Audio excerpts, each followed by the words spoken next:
अस्सलाम वालेकुम। तो कैसे हैं आप सब। भुट्टे पर कंघे का ऐसा कौन सा इस्तेमाल है जो मैं आज आपको बताने वाली हूँ, और अंडे पर मैंने आटा क्यों लगाया, और केचप के इस पैकेट में खवातीन के कौन से खास दर्द का हल मौजूद है, वो जल्द आपको पता चलने वाला है। आज की वीडियो में है बहुत ही खास किस्म के हैक्स, और ये सारे हैक्स आपको बहुत पसंद आने वाले हैं क्योंकि ये सब बेस्ट आउट ऑफ वेस्ट हैं। बाद लहसुन की खाली डंडी को फेंकना आप आज से बंद कर देंगे। चलते हैं अपनी टिप नंबर 1 की तरफ।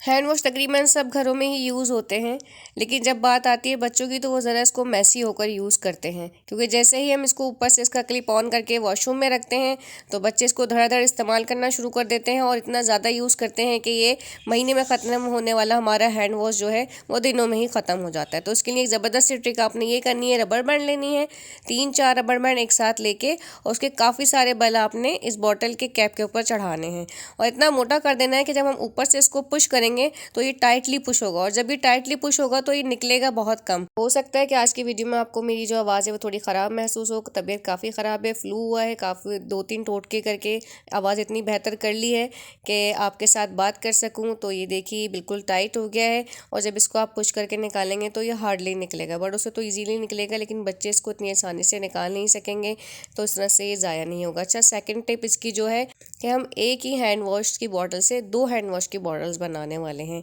हैंड वॉश तो आपका एक ही होगा, लेकिन उससे बनेंगी 2 बॉटल्स, और जो आपकी ज़्यादा चलेंगी। सबसे पहले आपने जो काम करना है वो ये करना है कि बॉटल में से हाफ हाफ कर लेना है हैंड वॉश को।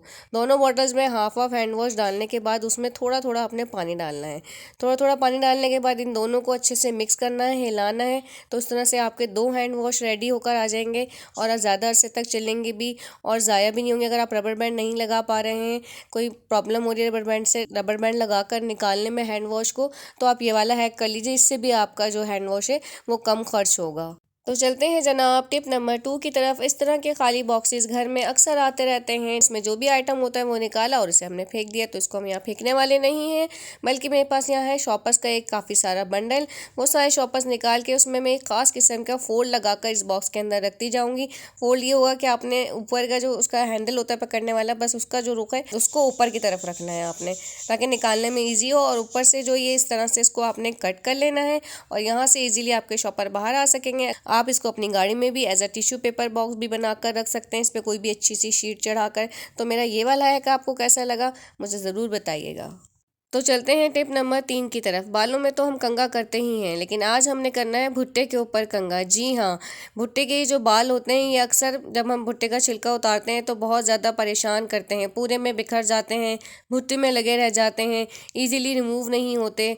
तो आपने सबसे पहले जो भी कंघा लेना है वो नीट एंड क्लीन या न्यू होना चाहिए। उसके बाद आपने इसके ज़रिए भुट्टे के छिलकों को और इसके बालों को रिमूव करना है। बस आप कंघे की मदद से इन छिलकों को और बालों को हटाएंगे और ऊपर की तरफ खींच लेंगे, तो ये सारा भुट्टा जो है वो आपका नीट एंड क्लीन हो जाएगा, सारे बाल निकल जाएंगे। अगर आपके पास बारीक दंदाने वाला कंघा है तो फिर तो बहुत ज़्यादा बेस्ट हो जाएगा, बहुत अच्छे से ये बाल साफ़ हो जाएंगे। क्योंकि जब हम बॉयल करके खाते हैं तो ये बाल बाकी रहते हैं, बहुत बुरा लगता है, वो मुंह में आते हैं, बच्चे तो इसको बिल्कुल भी फिर नहीं खा रहे होते।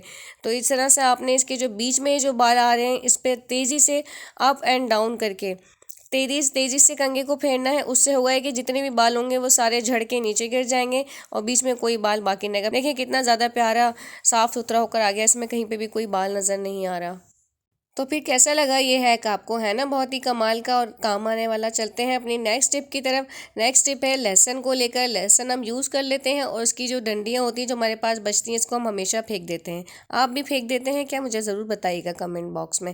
तो मैं इसको यहाँ पर हरगिज़ फेंकने वाली नहीं हूँ, मैं हमेशा लहसुन की खाली डंडियाँ अपने पास जमा करके रखती हूँ, और उनको साफ़ सुथरा करके धो के वापस जहाँ आलू प्याज रखे होते हैं वहाँ रख लेती हूँ। और जब भी मैं गोश्त पकाती हूँ उसमें कोई गलने का इशू हो रहा होता है, गोश्त नहीं गल रहा होता, तो मैं 2 से 3 डंडियाँ इसकी डाल देती हूँ।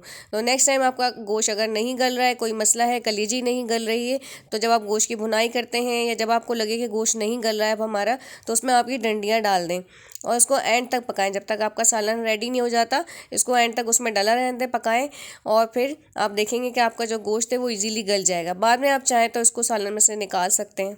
मेरी नेक्स्ट टिप भी मिनी सी और बड़ी ही कारआमद टिप है। अक्सर हम घर में दालें सेव करते हैं, तो बहुत थोड़ी सी दालें, लेकिन अक्सर बहुत ज़्यादा भी सेव करते हैं। तो उसमें क्या होता है, या तो कीड़े पड़ जाते हैं या दाल आपस में जुड़ने लगती है या सीलिंग आ जाती है। तो आपने क्या करना है, सबसे पहले आपने दाल के पैकेट में से अच्छी तरह से हवा निकालनी है और इस तरह के जो मेयोनीज और केचप के जो खाली पैकेट होते हैं उनके ऊपर के ये जो नोजल्स होते हैं ना, इन्हें कट करके रख लिया करें। ये बहुत ज़्यादा काम आते हैं और फ्री में ही हमारा वो काम कर जाते हैं जो हम महंगे महंगे जार्स और डब्बे लेकर कर रहे होते हैं चीज़ों को महफूज करने के लिए। इसको आपने क्या करना है कि जो भी आपका पैकेट है, जिस भी चीज़ को आपने सेव करना है, उसमें आपने 2-3 बल चढ़ा के इसके ऊपर लगाना है और इसका जो कैप है वो इसमें वापस लगा देना है। इससे होगा ये कि इसके अंदर बिल्कुल भी हवा नहीं जाएगी, एयर टाइट हो जाएगा ये, और जितने दिन तक आप चाहें इसको महफूज रख सकते हैं। आप इस तरीके से दालों को या अपने दूसरे मसाला जात को कई महीनों तक महफूज करके रख सकते हैं। मैं तो अपने तमाम मसाला जात को इसी तरीके से महफूज करती हूँ। अच्छा, यहाँ आपसे एक बात ये करनी थी कि आप मुझे किस सिटी से या किस कंट्री से देख रहे हैं, वो मुझे कमेंट बॉक्स में ज़रूर बताइएगा, मुझे बहुत अच्छा लगेगा। इनफैक्ट आपके कमेंट्स, लाइक एंड सब्सक्राइब मेरे लिए बहुत अहमियत रखते हैं। असल में यही हमारी मोटिवेशन होती है। नेक्स्ट टिप जो है वो है केचप के खाली पैकेट को लेकर, और ये हम ख़वातीन के एक बहुत बड़े मसले का और बहुत बड़े दर्द का हल इसके अंदर मौजूद है। अक्सर मेंसेस के दर्द होते हैं या दूसरे दर्द होते हैं जिन पर हमें ठंडी सिकाई करनी होती है, जिन पर हमें गर्म सिकाई करनी होती है, उन दोनों के लिए बेस्ट है, क्योंकि जो पैकेट है ये बहुत मजबूत होता है। बस करना आपने ये है कि इसको नीट एंड क्लीन करना है, अच्छे से पानी से इसको धोना है। फिर आपने इसमें क्या करना है कि इसमें फुल पानी भर लेना है। पानी आप कोई सा भी टैप वाटर भर सकते हैं, इसके अंदर उसका कोई इशू नहीं, क्योंकि हमें इसे पीने के लिए इस्तेमाल नहीं करना। यहाँ मैं आपको दिखा भी देती हूँ कि मैंने इसके अंदर नीट एंड क्लीन पानी भरा है। ये कोई ऐसा नहीं कि इसके अंदर केचप मौजूद हो, उसमें मैंने पानी ही भरा है। ये खाली पैकेट हमारे लिए बहुत ही बेनिफिशियल है। इसके हैरत अंगेज फवायद हैं जिसका हमें पता नहीं है। दर्द सर्दी का हो या गर्मी का, सिकाई आपको गर्म करनी हो या ठंडी करनी हो, बस आपने अगर गर्म सिकाई करनी है तो आप इसमें गर्म पानी भर लेंगे। गर्म पानी इतना होना चाहिए जितना आप बर्दाश्त कर सकें, और अगर आपको ठंडी सिकाई करनी है तो आप इसमें पानी भर के फ्रीज़र में रख दें। ये बिल्कुल कूल हो जाएगा और सिकाई के लिए बिल्कुल रेडी हो जाएगा। अगर कमर में दर्द है तो ये तो बेस्ट है आपके लिए। ईजिली आप इसको वहाँ पर रख लें, ना ही आपको कोई प्लास्टिक की बॉटल की ज़रूरत है। इस तरीके से आपके दर्द में इतना फ़ायदा होगा, एक तो आपको दर्द से फ़ौरन रिलीफ मिल जाएगा, और दूसरा ये जो टोटका है ये नानी दादियों वाला टोटका है, क्योंकि पहले जो मशकीज़े होते थे छोटे छोटे से, उनमें गर्म पानी भर के उसको टैप करके सिकाई की जाती थी, जिससे बहुत ज़्यादा फ़ायदा होता था। तो नेक्स्ट टाइम आपने क्या करना है, अपने जो केचप के खाली पैकेट हैं इनको हरगिज़ नहीं फेंकना है, बल्कि इनको अपने दर्दों के लिए इस्तेमाल करना है। और ये आपकी सबसे बड़ी परेशानी का बहुत छोटा सा हल है, और बहुत यूनिक भी, और बिना किसी खर्चे के फ़ायदा पहुंचाने वाला। तो चलते हैं अपनी नेक्स्ट टिप की तरफ। सर्दियों में हम लोग क्या करते हैं कि अंडे बॉईल कर रहे होते हैं। अक्सर क्या होता है, जब अंडा बॉईल कर रहे होते हैं ना, वो चटका हुआ होता है, और जैसे इसको बॉईल करने के लिए डालो सारा खुल जाता है। तो आपने इसके लिए क्या करना है, हार्ड गूंदा हुआ जो आटा होता है वो लेना है और उसको इस पर अच्छी तरह से कोट कर देना है फिंगर की मदद से। जितना अच्छा आप इस पर आटे को कोट करेंगे उतना ही ज़बरदस्त ये अपना मैजिक दिखाएगा, और आप इस टेंशन से फ्री हो जाएंगे कि अंडा अगर चटका हुआ है तो उसको बॉईल कैसे करें, ये तो पानी में डालते ही फटने लग जाएगा। अच्छा, एक छोटी सी टिप ये है कि जब भी आप अंडे बॉईल करने के लिए रखें उसमें 1 चुटकी नमक ज़रूर डाल दिया करें। उससे क्या होगा, इसका जो छिलका है वो फटता नहीं। इस तरकीब से आप जितने चाहें अंडे बॉईल करें। अब आपकी जो इतनी बड़ी परेशानी है घर में गुंदे आटे से ही ख़त्म हो जाएगी। और अगर वीडियो में कहीं पे कोई मेरी मिस्टेक हुई हो या आवाज़ में कोई प्रॉब्लम हो रही हो तो प्लीज़ इग्नोर कीजिएगा, क्योंकि तबीयत जो है वो नासाज थी आज। तो और मेरी वीडियोज़ आपको कैसी लगती हैं कमेंट बॉक्स में अपनी राय मेरे साथ ज़रूर शेयर किया कीजिए। नेक्स्ट वीडियो तक के लिए अल्लाह हाफिज़।